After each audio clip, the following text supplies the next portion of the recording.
The CEO was born with a rare disease, but the doorman brought hope. Michael Anderson always knew he was living on borrowed time. At 35, he had already surpassed all medical expectations that gave him at most 40 years to live. His company, Tech Solutions America, was one of the country's greatest business successes, but no one suspected the price he paid daily to maintain that image of an invincible young executive. It was during a crucial meeting with Japanese investors that his body finally rebelled. Michael felt the muscles in his legs trembling uncontrollably when he stood up to present the quarterly numbers. His fingers, which he had always managed to disguise with calculated gestures, began making involuntary movements he could no longer hide. "Mr. Anderson, are you all right?" asked the interpreter, noticing the businessman's sudden pallor. Michael tried to smile, but felt his facial muscles were also failing. The room began to spin, and he knew he couldn't pretend any longer. With a quick excuse about a passing discomfort, he left the conference room before anyone could realize the seriousness of the situation. The hallway on the 22nd floor was empty when he leaned against the wall, struggling to regain control of his movements. His arms were shaking so much he could barely hold the documents. It was then that he heard slow footsteps approaching. "Dr. Michael, can I help?" The voice was calm and familiar. Michael looked up and saw Walter Jenkins, the doorman who had worked in the building for over 20 years. The nearly 60-year-old man had graying hair under his uniform cap and a worried expression in his brown eyes. "I'm fine, Mr. Jenkins. I just need a moment," Michael lied, trying to straighten up. But Walter moved closer, carefully observing the tremors Michael could no longer hide. To the businessman's surprise, the doorman showed no shock or morbid curiosity. Instead, there was something in his eyes that Michael hadn't seen in years: genuine understanding. "Doctor, I've seen this before," Walter said quietly. "My son Kevin had the same symptoms when he was a child." Michael felt his heart race. No one had ever made that connection. Throughout his entire life, he had managed to hide his condition even from the doctors who closely monitored him. How could a simple doorman have identified something that specialists took years to diagnose? "I don't know what you're talking about," he replied defensively. "Doctor, with all due respect, I cared for my boy for 30 years. I can recognize when someone is fighting against their own body." Walter paused. "And I know it can get better. Dear listener, if you're enjoying the story, please take a moment to like and especially subscribe to the channel. It really helps us who are just starting out. Now continuing." Walter's words echoed in Michael's mind all afternoon. He managed to finish the meeting pretending to have fully recovered, but his hands continued trembling under the table. The Japanese investors seemed satisfied with the numbers presented, but Michael could barely focus on the final details of the agreement. When the last executive left his office, Michael allowed himself to collapse into the leather armchair. 20 years building an empire to compensate for every physical limitation, every movement his body refused to obey. He had transformed his obsessive determination into fuel for success, but now he felt he was reaching his limit. The intercom buzzer interrupted his thoughts. It was Jennifer, his secretary of 5 years, a 42-year-old woman who knew his schedules and quirks better than anyone. "Mr. Anderson, the doorman Walter is here, says he needs to speak with you about something important." Michael hesitated. Part of him wanted to pretend the conversation in the hallway had never happened. Another part, however, was desperately curious about what Walter had meant about possible improvements. "Send him up." Minutes later, Walter was standing in front of Michael's desk, without his cap and visibly uncomfortable in the luxurious office setting. Michael gestured for him to sit, but the doorman preferred to remain standing. "Doctor, I know I have no right to meddle in your life, but just say it, Mr. Jenkins. What happened to your son?" Walter took a deep breath before answering. "Kevin was born with a condition similar to yours. The doctors said he wouldn't live long, that his muscles would gradually stop working. But that was 30 years ago, Doctor. Today he's 42 and works as a physical education teacher." Michael felt something churn in his stomach. Hope was a feeling he had learned to suppress since childhood. "That's impossible. Degenerative diseases don't improve on their own." "They don't improve on their own, that's true," Walter agreed. "But with the right work, With the right exercises, you can live much better than what doctors usually say. What kind of exercises? Walter looked around the office as if calculating whether he should continue speaking. Doctor, may I be direct? You're afraid of someone finding out about your condition, aren't you? I see how you force your body to appear normal. My son did the same thing when he was young. The observation hit Michael like a punch to the stomach. He had spent decades perfecting the art of hiding his symptoms, but apparently he hadn't fooled everyone. And how did your son stop hiding? When he realized that fighting against his body was killing him faster than the disease itself, that's when we started working with the movements instead of against them. Michael fell silent for a long moment. Walter's proposal sounded almost too good to be true, but something in the older man's sincerity intrigued him. Why are you telling me this? We barely know each other. Because I recognize the pain of someone who carries a burden alone, Doctor, and because I know you can help many people if you discover you don't need to hide. That night, Michael couldn't sleep. He lay in bed in his Upper East Side apartment, staring at the ceiling and thinking about Walter's words. His wife Sarah slept beside him, unaware of the torment he carried. They had been married for 8 years, but he had never told her about his condition. She knew he had health problems, but believed they were just work-related stress issues. The next day, Michael arrived at the office early. Walter was at the security desk on the ground floor, greeting employees arriving for another day of work. Mr. Jenkins, could you come up to my office when you have a moment? The doorman nodded with a half-smile, as if he had been expecting this conversation. An hour later, Michael found himself face-to-face once again with the man who promised answers to questions that had tormented him for decades. I want to meet your son, Michael said without preamble. Doctor, before that, I need to explain something. What I learned about movement and exercises didn't come from books or doctors. It came from observing my boy for years, trying to understand how his body responded to different stimuli. Go on. The doctors always talked about strengthening muscles, but I realized the problem wasn't strength, it was coordination. It was teaching the body to remember how to move without fighting against itself. Michael leaned forward, interested despite himself. How so? Imagine your muscles are like an orchestra, Doctor. When one musician falls out of rhythm, playing louder doesn't help. You need to teach everyone to play together again. The analogy made sense to Michael in a way no medical explanation ever had. He'd always felt his muscles were in constant battle with each other. And how does one do that? With patience and very specific movements. My son and I developed a series of exercises over the years. Nothing miraculous, Doctor, just different from what doctors usually prescribe. Michael weighed his options. From a rational standpoint, trusting unconventional techniques developed by a doorman seemed crazy. But emotionally, he was tired of living like a prisoner in his own body. When can we start? The question seemed to surprise Mr. Jenkins, who had expected more resistance.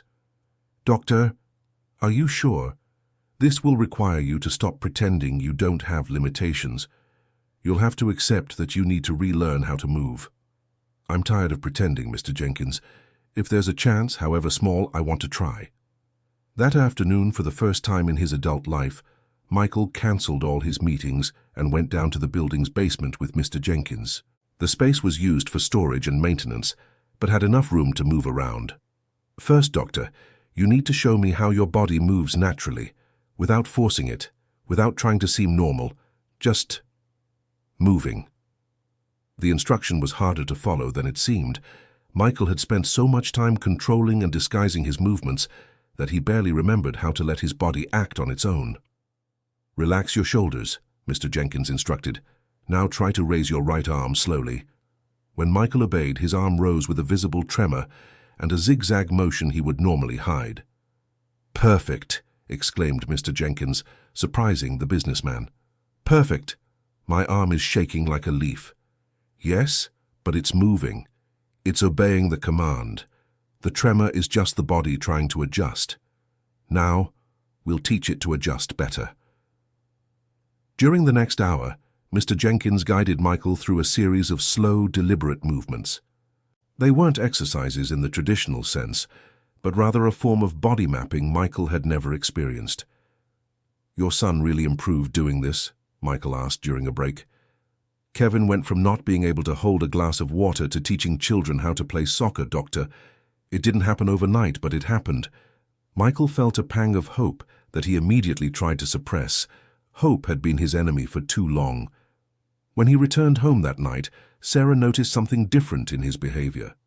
"You seem more relaxed today," she commented during dinner. "Did something good happen at work?"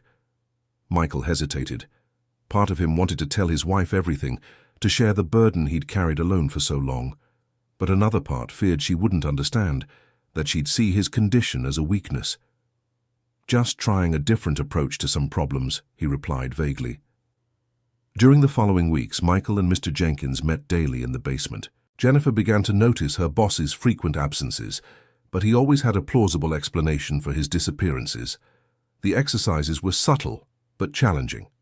Mr. Jenkins had developed a system based on movements that mimicked daily activities, but with specific focus on coordination and fluidity. "The idea is to teach the body to conserve energy," Mr. Jenkins explained. "When you fight against a movement, you spend 3 times more strength than you need." Slowly, Michael began to notice small differences. His fingers didn't shake as much when signing documents. He could stand for longer periods without visible discomfort. Nothing dramatic, but enough to fuel a cautious hope. It was during the 3rd week that Jennifer decided to investigate her boss's strange behavior. She had worked for executives before and knew how to recognize signs of personal or professional problems. Michael's absences didn't follow any pattern she could understand.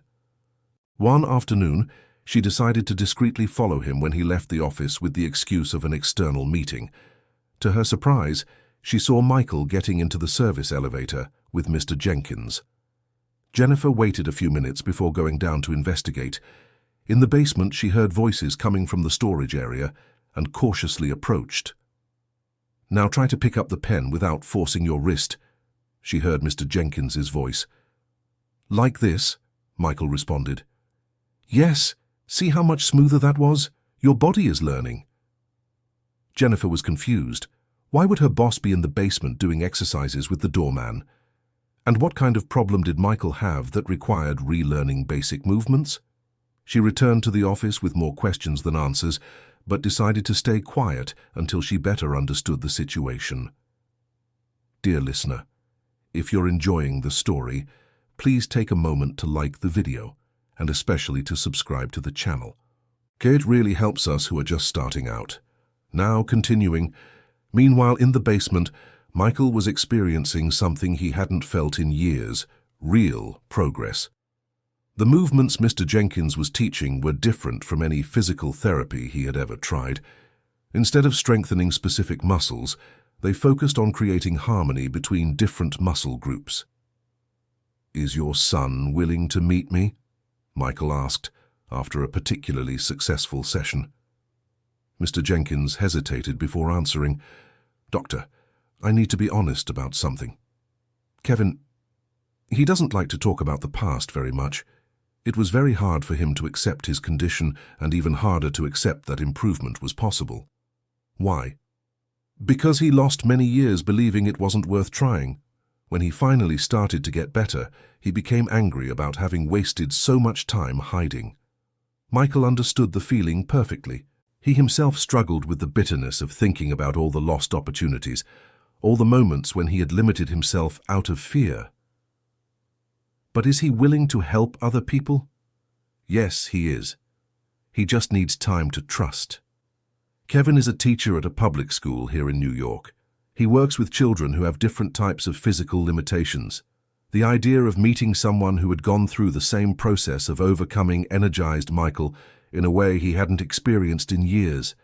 For the first time since his teenage years, he began to imagine a future where his condition wouldn't determine all his choices. But not everything was going well. At the company, some board members began to question Michael's constant absences. Robert Thompson, the financial director and main political rival within the company, began making subtle comments about the young CEO's leadership ability. "Michael has been very distracted lately," Robert commented during a board meeting. "Perhaps it's time we considered a division of responsibilities." The suggestion didn't go unnoticed by Michael, who knew Robert had long coveted a position of greater power in the company. But he also knew his absences were drawing unnecessary attention. "I'm dealing with some strategic projects that require my personal attention," Michael replied diplomatically. "What kind of projects?" Robert insisted. "Matters related to human resources and employee well-being," Michael lied, improvising. "We're considering implementing new occupational health programs." The answer seemed to temporarily satisfy the board, but Michael knew he would need concrete results soon to justify his activities. It was around this time that Dr. William Stewart, Michael Anderson's personal physician for 15 years, had requested an urgent appointment. During his most recent routine examinations, the doctor had noticed some inexplicable changes in Michael's indicators. "Your latest tests show an improvement in motor coordination that I can't explain," said Dr. Stewart, flipping through the results. "Have you started any new treatment? Any experimental medication?" Michael felt his heart race. He had hoped the improvements would be too subtle to be detected in medical exams. "No, doctor. Just maintaining my normal routine." "Michael, I've been treating you for over a decade. I know your condition better than any other professional. These changes aren't natural for someone with your pathology. And is that bad? Not necessarily, but I need to understand what's causing these changes. If you're trying some alternative treatment, I need to know to ensure there are no dangerous interactions." Michael found himself in a dilemma. Telling about his sessions with Walter could expose both the doorman and himself to medical and legal questioning. But lying to his doctor wasn't a safe option either. "Doctor, what if I told you I'm working with a movement specialist who develops unconventional techniques?" Dr. Stewart leaned forward, interested. "What kind of specialist? Where did he study?" "He developed the techniques through practical experience, doesn't have traditional medical training." The doctor's face closed off immediately. "Michael, you're playing with your health. People without medical training don't have the knowledge to treat complex neurological conditions. You need to stop this immediately." "But I'm improving, doctor. Temporarily, perhaps. But you might be masking symptoms or creating compensations that will cause bigger problems in the future." Dr. Stewart made a significant pause before continuing. "If you don't stop this irregular treatment, I'll have to consider reporting the situation to your company's medical board. As your doctor, I have the responsibility to protect your health." The threat hit Michael like lightning. If Dr. Stewart reported his medical condition to the company's board, his career would be over. No investor or business partner would trust a CEO with a degenerative disease, regardless of his competence. "Doctor, I need time to think." "You have 1 week, Michael. Either stop this irregular treatment or find a qualified medical supervisor to monitor the process." Michael left the office in a state of shock.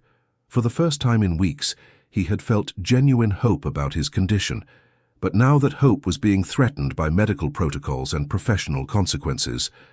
That afternoon, he urgently sought out Walter. "Mr. Jenkins, we have a problem."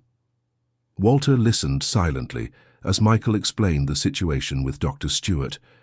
"Doctor, this has happened before," Walter said calmly. "When I worked at a construction company, I helped a colleague who had back problems. He improved a lot, but when the company doctor found out, they fired me for practicing medicine without a license." "And do you regret it?" "Never. The man went back to work and supported his family for another 10 years. It was worth it. But now it's different. If my doctor reports to the board, I could lose my company. And you could have legal trouble." Walter became thoughtful for a moment. "Doctor, may I ask you a question? Why do you want to improve? Is it to keep the secret, or is it to live better?" The question left Michael without an immediate answer. He had become so accustomed to seeing his condition as something to be hidden that he had never considered the possibility of living openly with it. "I never thought about it that way. Because if it's just to keep the secret, then you don't need me. You can keep pretending like you always have. But if it's about living better, then maybe it's time to stop hiding." Walter Jenkins' words echoed in Michael Anderson's mind all night. For the first time, he began to question whether his obsession with hiding his condition wasn't causing more harm than the illness itself. The next day, Michael made a decision that surprised him. Instead of canceling his sessions with Mr. Jenkins, he decided to seek out Kevin, the doorman's son. "Mr. Jenkins, I want to meet Kevin. I need to talk to someone who has been through what I'm going through." Jenkins smiled for the first time since their conversation about Dr. Stewart. "I'll talk to him, Doctor, but you need to be prepared. My son doesn't make it easy for anyone. He'll test you to see if you're really ready for changes." That afternoon, Jenkins called Kevin from inside Michael's office. "Kevin, it's your father. There's a man here who needs to talk to you." "Yes, about that matter." "No, he's not a doctor. He's someone like you used to be." "Okay, he'll come to the school tomorrow." When he hung up the phone, Jenkins looked worried. "Doctor, my son agrees to meet you, but on one condition. You have to go to the school where he works and participate in a regular class. He wants to see how you react to the children." "Why is that important?" "Because Kevin believes you only learn to live well with limitations when you stop being ashamed of them in front of other people." The proposal frightened Michael more than any business meeting he had ever faced. Exposing himself in front of children meant completely abandoning his mask of the perfect executive. "Which school?" "Lincoln Elementary School in Queens. Kevin teaches adapted physical education there." Michael knew the area. It was far from his world of glass offices and meetings in five-star hotels. But something inside him knew he needed to make this journey. The next morning, for the first time in his executive career, Michael completely lied to Jennifer about his appointments and drove to the north side of New York. Lincoln Elementary School was on a modest street, surrounded by simple houses and small businesses. When he arrived at the school office, Michael felt completely out of place in his Italian suit. "I'm looking for teacher Kevin Jenkins," he told the secretary. "He's on the court with the fourth grade class. Are you a parent of one of the students?" "No, I'm a family friend." The secretary directed him through the school to a covered court, where Michael saw Benedito's son for the first time. Kevin was a tall, thin man with dark hair and a contagious energy as he guided a group of about 20 children in adapted activities. Michael watched, fascinated, how Kevin moved. There was something fluid in his gestures, but also a careful deliberation that reminded him of the exercises Jenkins had taught. "You must be Michael," said Kevin, when he noticed the businessman's presence. "My father told me about you. It's a pleasure to meet you." "The pleasure will depend on what happens in the next few minutes," Kevin replied with a half-smile. "Want to join the class?" Before Michael could protest, Kevin introduced him to the children as a special visitor who would help with activities. The children, who were between 9 and 10 years old, reacted with curiosity to the man in the suit. "Mister, why are you dressed like that for physical education?" asked a girl named Emily. Kevin laughed. "That's an excellent question, Emily. Michael, want to answer?" Michael found himself in a situation he had never imagined, surrounded by curious children, far from his controlled environment, with no possibility to hide or pretend. "I didn't expect to participate in physical activities today," he answered honestly. "It's okay, mister," said a boy named Jason. "We can lend you a t-shirt. Professor Kevin always says what matters isn't the clothes, it's trying to do your best." The child's simplicity touched Michael in an unexpected way. He looked at Kevin, who nodded approvingly. "All right, I'll try." Kevin lent Michael a school t-shirt, and he changed in the locker room with a mix of nervousness and curiosity. When he returned to the court, the children welcomed him with applause and excited cheers. The day's activity involved coordination exercises using light balls and simple obstacles. Michael noticed that several children had different types of physical limitations, but all participated with enthusiasm and without embarrassment. "Now it's your turn, Michael," said Kevin. "I want you to take the ball and try to go through the cones without forcing the movement." Michael hesitated. In front of all those children, his tremors would be impossible to hide. "Kevin, I don't know if—" "Uncle, everyone here has something different," interrupted Emily. "I have cerebral palsy. Jason was born without a hand. Olivia has a spinal problem. No one will laugh at you." The girl's sincerity was like a punch to Michael's stomach. He had spent decades hiding his condition from executives and investors, but these children were offering unconditional acceptance. Michael picked up the ball. When he started moving, his tremors became visible to everyone. His steps were less coordinated than usual, and he had to concentrate intensely to maintain his balance. But something extraordinary happened. The children didn't laugh or make negative comments. Instead, they began cheering for him, offering encouragement and tips on how to improve his movement. "That's it, Uncle. Now go slower," shouted Jason. "You can do it," encouraged Olivia. When Michael finished the course, the children celebrated as if he had won an Olympics. For the first time in his adult life, he had moved naturally in front of other people without feeling shame. Kevin approached him. "How did you feel?" "Different," answered Michael, still processing the experience. "Very different. These children taught me more about acceptance in 2 years than I learned in 40 years trying to hide my condition," said Kevin. "They don't see limitations. They see people trying to do their best." Michael looked around the court, watching the children continuing their exercises with genuine joy. "Your father said you've improved a lot over the years." "I have, yes, but not because I found a miracle cure. I improved because I stopped fighting against my body and started working with it." "And what was it like making that decision?" Kevin became thoughtful for a moment. "It was when I realized I was spending more energy hiding my condition than dealing with it. Every minute pretending to be normal was a minute I wasn't truly living." Kevin's words echoed in the reflections Michael had been having about his own life. How many opportunities had he missed out of fear? How many relationships had he sabotaged to keep his secret? "Kevin, can I ask something personal? Did you tell all the important people in your life about your condition?" "Not all at once. It was a process. But yes, today the people who matter know. And you know what I discovered? Most don't care as much as I thought they would. And if someone did care, if your career was affected, then that wouldn't be the right career for me," Kevin answered simply.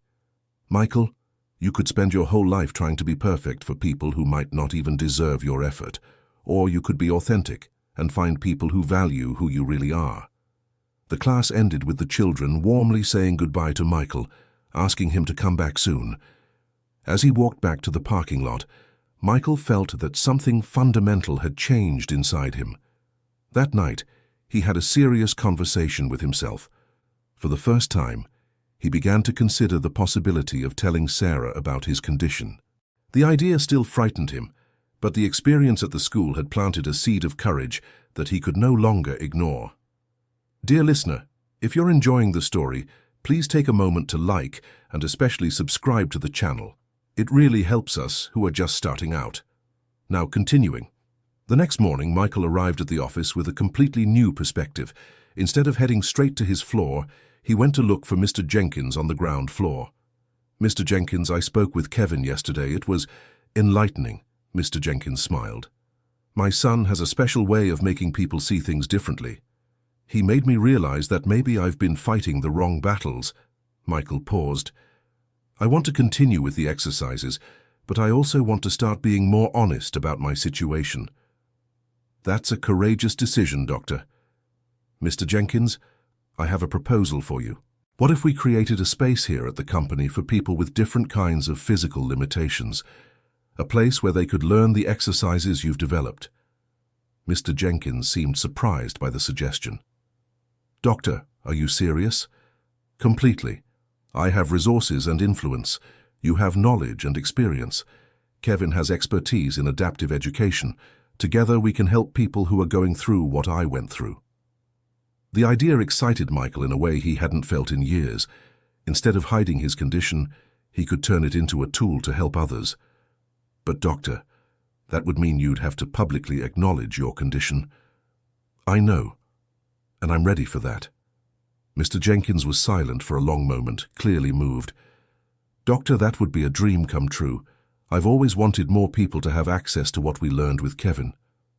"Then let's make it happen." In the following days, Michael began working on plans to create an adaptive movement center within the company. He researched regulations, calculated costs, and identified available spaces in the building. But there was one significant obstacle. He would need approval from the board of directors, and that would mean explaining his personal motivations for the project. During this time, Jennifer continued observing the changes in her boss's behavior. Michael seemed more energized and focused, but also more mysterious about his side projects. One afternoon, she decided to confront him directly. "Mr. Anderson, may I ask a personal question?" Michael looked up from the documents he was reviewing. "Of course, Jennifer. Are you all right? In the last few weeks, I've noticed some changes in your routine and, well, I'm concerned." The genuine concern in her voice touched Michael.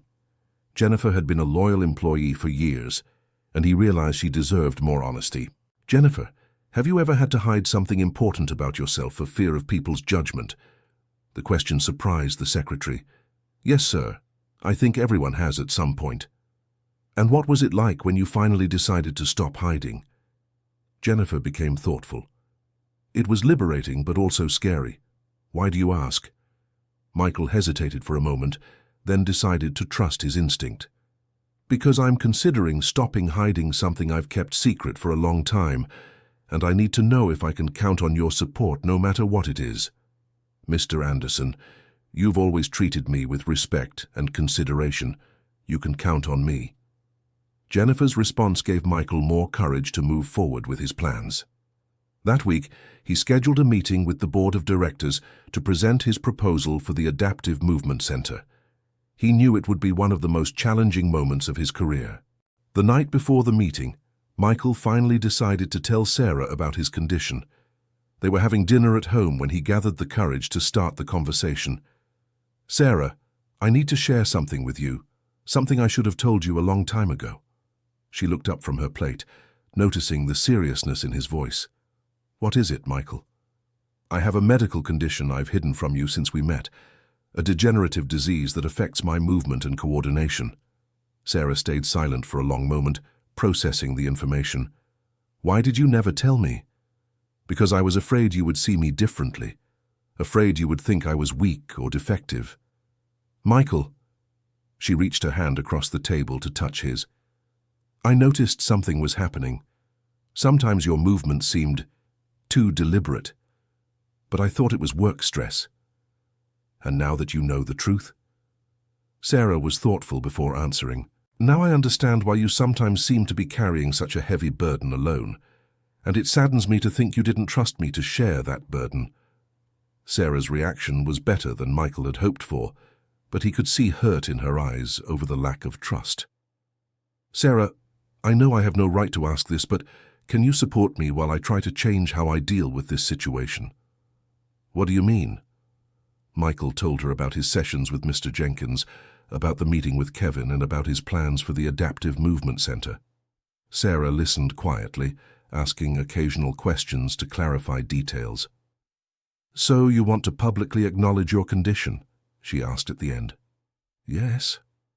I'm tired of living in fear, and I believe I can help other people who are going through what I went through." Sarah smiled for the first time since the conversation began. "This is the first time in years I've seen you talk about the future with real hope. Of course I'll support you." The relief Michael felt was indescribable. For the first time in his marriage, he felt completely honest with his wife. On the morning of the board meeting, Michael arrived early at the office. He found Mr. Jenkins on the ground floor and asked to speak with him before the presentation. "Mr. Jenkins, today I'm going to present our proposal to the board. This means I'll have to tell them about my condition to people who might use this information against me." "Doctor, are you sure you want to do this?" "I am, but I want you to know that regardless of what happens, I'm grateful for everything you've done for me." Mr. Jenkins was moved. "Doctor, you gave me the chance to help someone using what I learned with my son. That is priceless." At 9 in the morning, Michael entered the meeting room where the board of directors awaited him. Robert Thompson was there, along with 5 other board members and 2 main investors. "Good morning, everyone. Thank you for making time for this presentation. Today I want to propose a project that goes beyond our traditional business, but which I believe has the potential to create significant impact both socially and economically." Michael activated his presentation and began explaining the concept of the Adaptive Movement Center. He showed data about the number of people with physical limitations in the United States, statistics about productivity and workplace wellness, and financial projections for the project. The proposal is to create a pilot center on the ground floor of our building, offering adaptive movement techniques for employees and people from the local community, explained Michael. Robert was the first to ask critical questions. Michael, this sounds more like a charity project than a business initiative. What's the real return for the company? Excellent question, Robert. Studies show that employees with access to adaptive physical wellness programs have 40% fewer medical absences and 25% higher productivity. Plus, this would position our company as a leader in social responsibility. But why specifically adaptive movement? Insisted Robert. Why not traditional wellness programs? This was the question Michael knew would come, and it would require his personal revelation. Because I have personal experience with the benefits of this approach, replied Michael, taking a deep breath. Gentlemen, there's something about me you need to know. The silence in the room grew heavy. I was born with a degenerative neurological condition that affects my movement and coordination. Throughout my career, I've hidden this condition for fear it would be seen as a weakness or professional limitation. Michael could see the shock on the faces around the table. Robert looked particularly surprised. Recently, I began working with adaptive movement techniques developed by Walter Jenkins, our doorman, based on his experience caring for a child with a similar condition. The results have been extraordinary, continued Michael. Are you telling us you have a degenerative disease? Asked one of the investors, Dr. Harris. Yes, but I'm also saying this condition hasn't stopped me from building a successful company, and now I want to use my experience to help others. Robert leaned forward with an expression mixing concern and opportunism. Michael, this raises serious questions about your ability to lead the company long-term. Investors need to know about leadership health risks. Robert is right, said Dr. Harris. This is material information that should have been disclosed earlier. Michael felt the critical moment arriving. Everything he had built could collapse in the next few minutes. Gentlemen, I understand your concerns, but I ask you to look at the results I've delivered over the past 10 years. My condition has never prevented me from fulfilling my professional commitments. But it could worsen, insisted Robert. And then what guarantees do we have? The same guarantee we have about anyone, Robert, Michael replied firmly. Nobody is certain about their own health future. The difference is that now you know exactly what we're dealing with. Dr. Harris spoke again. Michael, we need an independent medical evaluation of your condition and prognosis before we can consider any project based on your personal experience. I completely agree, Michael responded. And I suggest this evaluation also include an analysis of the results achieved with the techniques I'm proposing to implement. The meeting continued for another 2 hours, with intense debates about the implications of Michael's revelation. In the end, the board decided to form a committee to evaluate both the CEO's medical condition and the feasibility of the proposed project. When he left the meeting room, Michael felt simultaneously exhausted and relieved. He had crossed a line from which he could never turn back. Jennifer was waiting in his office with a worried expression. How was the meeting? Complicated, but necessary, Michael replied. Jennifer, in the coming days, some information about my health condition may become public. I want you to know this doesn't affect your position at the company in any way. Mr. Anderson, may I say something? Of course. I've always admired your dedication and competence. If there's something in your personal life that makes your achievements even more impressive, that only increases my respect for you. Jennifer's response moved Michael deeply. Perhaps his fears about judgment had been exaggerated. In the following days, the news of Michael's condition spread quickly through the company. Reactions were varied. Some employees showed admiration for his courage in coming forward. Others were worried about the company's future, and a few made insensitive comments about his fitness to lead. But something unexpected also began to happen. Employees with their own physical limitations or health conditions started seeking out Michael to share their experiences. He discovered he wasn't alone in his struggle to balance personal conditions with professional expectations. A 52-year-old accounting employee, Barbara Johnson, approached Michael to talk about her rheumatoid arthritis. Mr. Anderson, I've worked here for 8 years hiding my condition. Some days I can barely type, but I always find a way to compensate. Knowing our CEO also faces physical challenges gives me hope that I can be more open about my needs.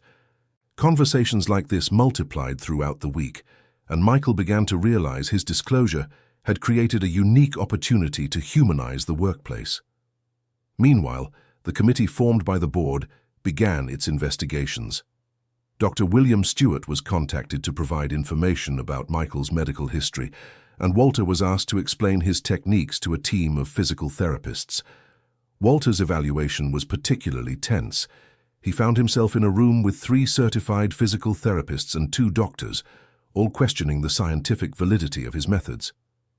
"Mr. Jenkins," said Dr. Amanda Wilson, one of the evaluators, "your techniques don't follow established sports medicine protocols. How can you guarantee their effectiveness?" "Doctor, I can't guarantee anything through papers or studies," Walter answered honestly. "I can only show the results I've seen in my son over 30 years and in Dr. Michael over the past few weeks." "But those are anecdotal evidences," insisted another evaluator. "We need scientific data." "Doctor, with all due respect, when my son was suffering, scientific data said he had no hope. The techniques we developed may not be in the books, but they worked." Kevin was called to participate in the evaluation and demonstrate his current condition.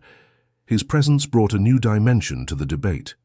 "You may question my father's methods," Kevin told the evaluators, "but you can't question that I'm here, healthy and productive, 30 years after doctors said that would be impossible." Kevin's evaluation included detailed physical exams, coordination tests, and an analysis of his motor function. The results surprised the doctors. Although he still showed signs of his original condition, his functionality was far above expected for someone with his diagnosis. While awaiting the committee's results, Michael continued his sessions with Walter. Now that they no longer needed to hide, they could work in Michael's office between meetings. One afternoon, Robert Thompson appeared in the office during one of these sessions. "Michael, can we talk?" said Robert, obviously uncomfortable with Walter's presence. "Of course, Robert. Walter, we can continue later." When they were alone, Robert came straight to the point. "Michael, I need to be honest. Your disclosure took everyone by surprise, and there are legitimate concerns about leadership continuity." "I understand the concerns, Robert, but I also hope you understand that hiding my condition didn't make it disappear. The problem isn't the condition itself, it's the lack of transparency. How can we trust decisions from someone who hid important information for so long?" The accusation stung Michael, but he recognized there was some truth to it. "Robert, you're right about the lack of transparency. It was a mistake I regret. But I also ask you to consider the context. How many people with physical limitations reach leadership positions when they're transparent about their conditions from the start? That doesn't justify the omission, Michael." "No, it doesn't justify it, but it explains it. And now I'm trying to correct this by being completely transparent." Robert became thoughtful for a moment. "Michael, regardless of what happens with the committee's evaluation, I want you to know I respect your courage in revealing yourself. It couldn't have been easy." The conversation with Robert left Michael reflective about the ethical complexities of his situation. He had hidden important information, but he had also faced a society that systematically discriminates against people with physical limitations. That evening, Michael talked with Sarah about his reflections.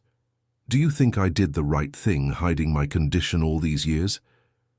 "I think you did what you felt was necessary to survive in an unfair world," Sarah replied. "That doesn't make it right, but it makes it understandable. And now? Now you have the chance to change things, for yourself and for other people in the same situation." 2 weeks later, the committee presented its results. The report was long and detailed, but the main conclusions were clear. 1. Michael's medical condition was stable and presented no immediate risks to his leadership ability. 2. The techniques developed by Walter, although unconventional, showed promising results that deserved additional study. 3. Michael's previous lack of transparency about his condition constituted a governance failure that needed to be addressed. 4. The Adaptive Movement Center project had both social and commercial merit, and could be implemented as a pilot. Dr. Harris presented the conclusions to the board in a tense meeting. The committee recommends that Michael continue as CEO, but with regular medical supervision and semi-annual health reports to the board. We also recommend implementing the pilot project for the Adaptive Movement Center with rigorous scientific monitoring. Robert raised objections. This doesn't address the issue of broken trust. How do we ensure there aren't other important pieces of information being omitted? The committee suggests a 6-month period of enhanced governance with more frequent reports and total transparency regarding health matters, replied Dr. Harris. After further debate, the board voted to accept the committee's recommendations by a narrow margin of 4 votes to 3. When Michael was informed of the decision, he felt a mixture of relief and determination. He had kept his position, but now he had to prove he deserved the renewed trust. The implementation of the Adaptive Movement Center began immediately. The building's ground floor was renovated to create a spacious and accessible area, equipped with simple but effective materials for the exercises developed by Walter. Kevin was hired as the center's coordinator, working part-time while maintaining his teaching position at the elementary school. Walter was promoted from doorman to technical assistant, a change that moved him deeply. "Doctor, I never imagined that what I learned taking care of Kevin could become something so big," said Walter during the center's opening. "Mr. Jenkins, you saved my life in ways you can't even imagine. Now let's save other lives together." The center opened its doors in a simple but moving ceremony. Company employees, local community members, and curious healthcare professionals attended to see the facilities. Michael gave what was probably the most honest speech of his career. "For years I lived in fear that my limitations would be discovered. Today I realize that my true limitations weren't in my body, but in my inability to accept help and trust people." Among the audience, Michael saw familiar faces: Jennifer, who had become a vocal advocate for the project; Barbara from accounting, who would be one of the center's first users; Dr. William Stewart, who had offered to scientifically monitor the results; and Sarah, whose support had been fundamental to his transformation. But the presence that moved him most was that of some children from Kevin's school, who came with their parents to meet the Uncle Michael their teacher had told them about. "Uncle, it's just like our school," exclaimed Emily, the girl who had asked about his suit during the first visit. "Yes, Emily, because I learned from you that what matters isn't hiding our differences, but turning them into bridges to help other people." In the following months, the Adaptive Movement Center exceeded all expectations. More than 100 people signed up for the programs, including company employees, local residents, and even healthcare professionals interested in learning Mr. Jenkins's techniques. A neurologist from New York University, Dr. Richard Cooper, began documenting the results obtained at the center for a formal scientific study. The techniques developed by Mr. Jenkins show an innovative approach to neurological rehabilitation, Dr. Cooper told Mr. Jenkins. "I'd like to propose a partnership to scientifically validate your methods." The proposal excited the whole team. Finally, Mr. Jenkins' practical knowledge could be translated into scientific evidence that would help more people. Michael also went through significant personal changes. His semi-annual medical reports showed consistent improvement in his coordination and reduction in his most limiting symptoms. More importantly, he had developed a completely new relationship with his condition. "Before, I saw my illness as an enemy to be defeated," Michael explained to Dr. Stewart during an appointment. "Now I see it as part of who I am, and that allows me to work with it rather than against it." The company also benefited from the changes.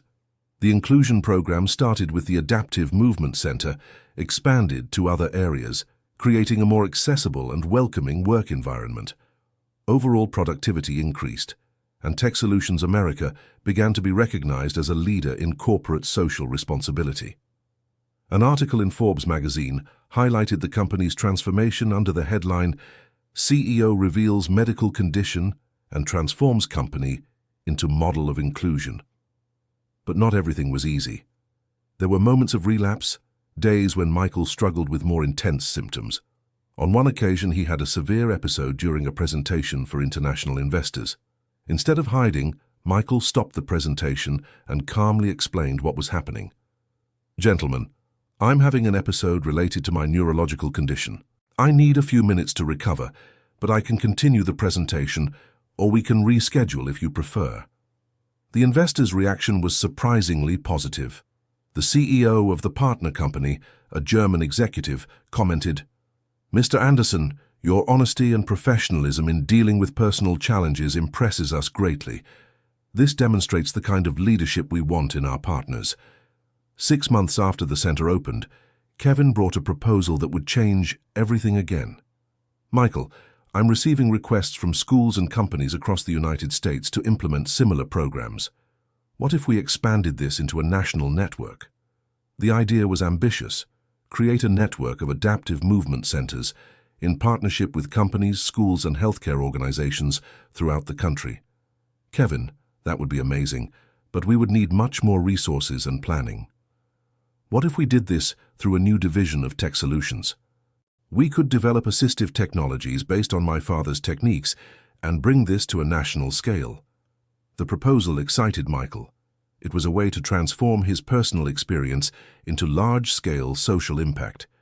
He presented the idea to the company's board at a meeting that would mark another turning point in his journey.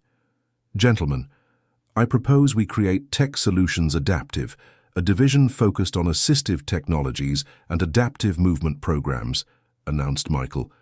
Robert, who had become a surprising ally after seeing the results of the pilot center, was the first to support.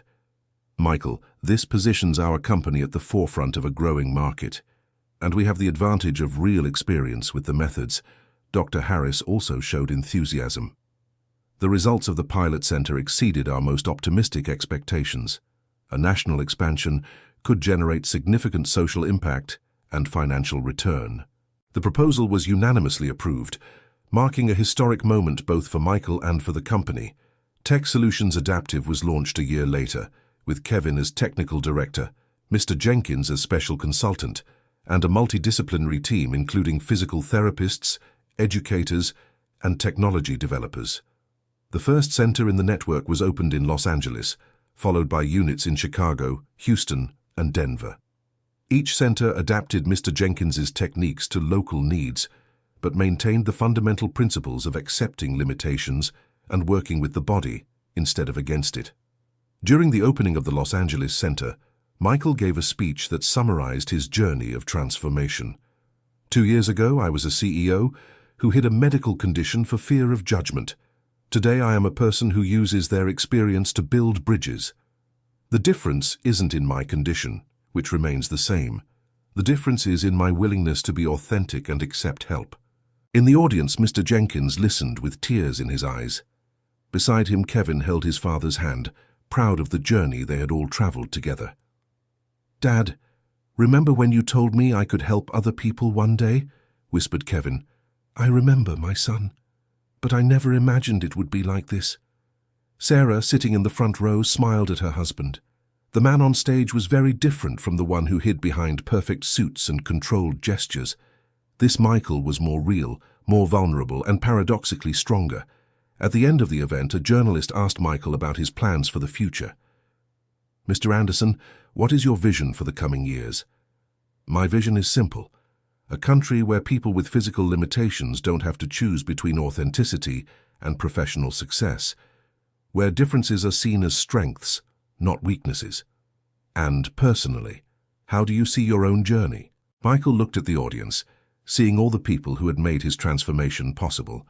"Personally, I learned that true strength doesn't come from hiding weaknesses, but from transforming them into bridges to connect with other people. My condition hasn't disappeared, but it has stopped being a limitation. Now it's a tool for understanding and connection." One last question. What advice would you give to people who are hiding important aspects of themselves out of fear?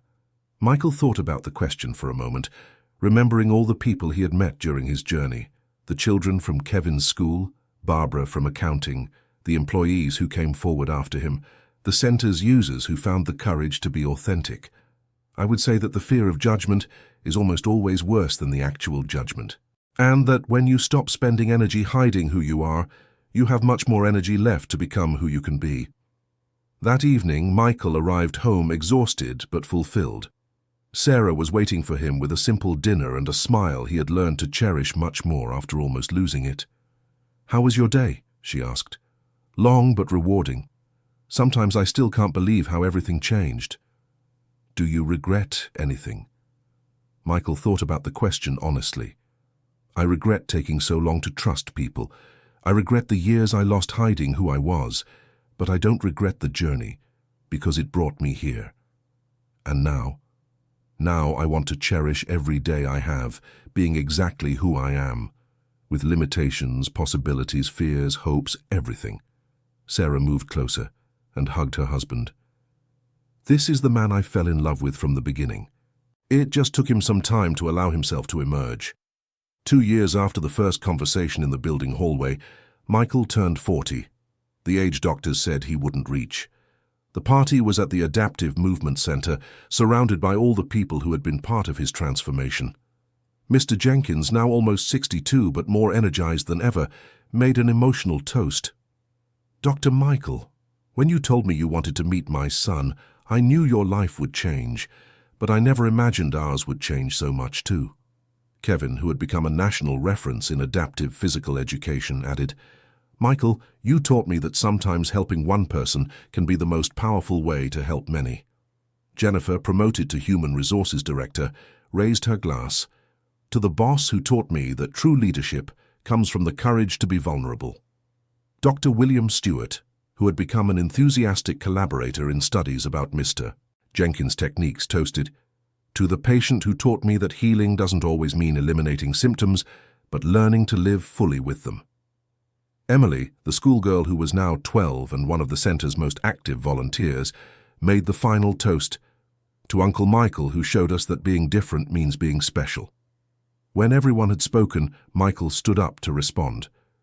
3 years ago, I was a man who thought strength meant hiding weaknesses. Today I know that strength means transforming our limitations into bridges to connect with other people." He looked around the room, seeing the faces that had become his extended family. "I'm not cured. My condition remains the same. But I learned to live not in spite of it, but through it. And I discovered that when we stop fighting who we are, we have much more energy to become who we can be." The Tech Solutions Adaptive Network now serves over 1,000 people across the United States. But what makes me proudest isn't the numbers. It's knowing that every person who comes through our centers has the chance to discover what I discovered. That our differences aren't obstacles to overcome, but tools to be used. Michael paused, emotional. "Mr. Jenkins, you taught me that sometimes wisdom doesn't come from books or diplomas, but from experience lived with love and dedication. Kevin, you showed me that accepting help isn't a sign of weakness, but of intelligence. Sarah, you proved to me that true love doesn't demand perfection, but honesty. And to all of you facing your own silent battles, I want to leave a message. Don't be afraid to ask for help. Don't be afraid to be authentic. Don't be afraid to show your limitations, because it's through them that we find our common humanity." When the toast ended, Michael found himself again in the same hallway where everything had begun. But now, instead of hiding, he walked with confidence, surrounded by people who knew and completely accepted him. Mr. Jenkins approached him. "Doctor, may I ask a question?" "Of course, Mr. Jenkins." "Do you think it was worth it? All the suffering, all the fear, all the struggle?" Michael looked through the ground floor windows, where he saw people of all ages practicing the exercises that had changed his life. He saw children laughing as they learned to coordinate movements, adults discovering that limitations don't mean impossibilities, and seniors realizing it's never too late to improve.